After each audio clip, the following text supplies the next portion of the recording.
Révélation du 16 mai 2018. J'étais à l'église ce matin-là. Le Seigneur Jésus-Christ est arrivé et m'a demandé de le suivre. Je me suis vue à ses côtés, et il y avait des cercles et des vibrations autour de ma chair.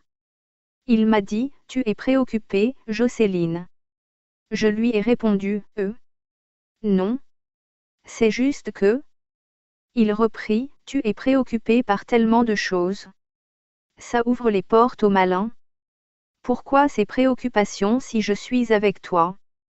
Ensuite, il m'a serré dans ses bras. Je me sentais aimée à 100%, sans faute, sans arrière-pensée. Je ressentais une paix indescriptible. Ce genre de paix et d'amour dans lesquels on se plonge sans hésitation, sans réfléchir, sans contrainte et on n'a plus envie d'autre chose. On ne veut plus que ça finisse. Puis il m'a emmené devant la bouche du séjour des morts. Il y avait du bruit, partout. Là, nous sommes restés pendant 5 minutes. Je ne peux pas dire avec exactitude combien d'âmes sont tombées durant ce laps de temps. Le Seigneur pleurait. Il criait en disait ceci dans les pleurs, ô homme. Qu'est-ce que je n'ai pas fait pour t'éviter ce lieu? Que t'ai-je fait de mal pour ne pas m'aimer au point de finir ton parcours dans ce lieu? J'ai vu des chrétiens de toutes les églises, des musulmans, des athées, des hindous, des païens, des sectaires, des tradipraticiens, bref des hommes, des femmes et des enfants d'un certain âge et de toutes les classes sociales, riches et pauvres tombés dans la bouche de l'enfer. Le plus triste c'est qu'il y avait même des gens qui priaient dans les assemblées dans lesquelles le message de la sanctification Coram Esprit est prêché. Le Seigneur pleurait amèrement en voyant ces âmes tomber sans cesse dans ce lieu. Les âmes tombaient au séjour des morts comme un camion qui baigne le sable sans cesse. Les gens du message de la sanctification totale qui tombaient dans le séjour de mort étaient des personnes qui s'étaient dépouillées physiquement, mais ne l'étaient pas spirituellement. Pour certains c'était la colère, d'autres c'était le mensonge, d'autres encore c'était l'hypocrisie. Ce sont les péchés cachés en soi qui les emmenaient en enfer malgré leur dépouillement physique. J'étais embarrassée.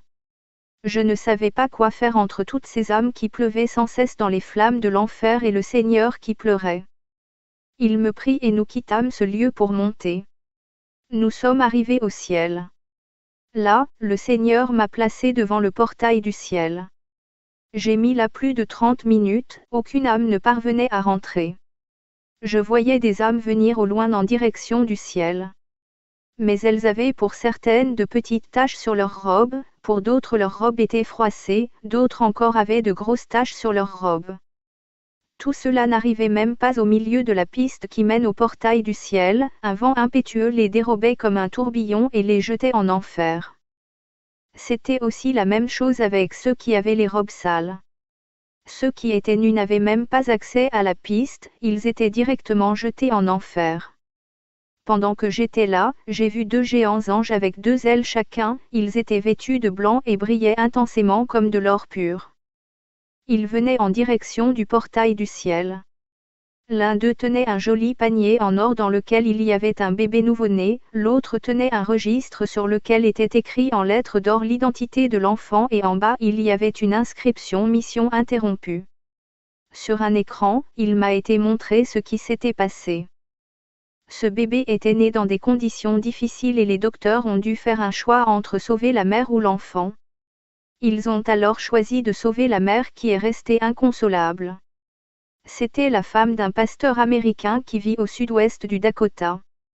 Je voyais cette femme sur le lit d'hôpital en train d'être consolée par son mari que le Saint-Esprit inspirait.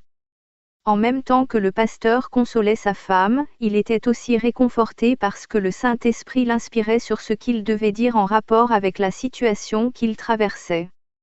Et le Seigneur me ramena ensuite à l'église.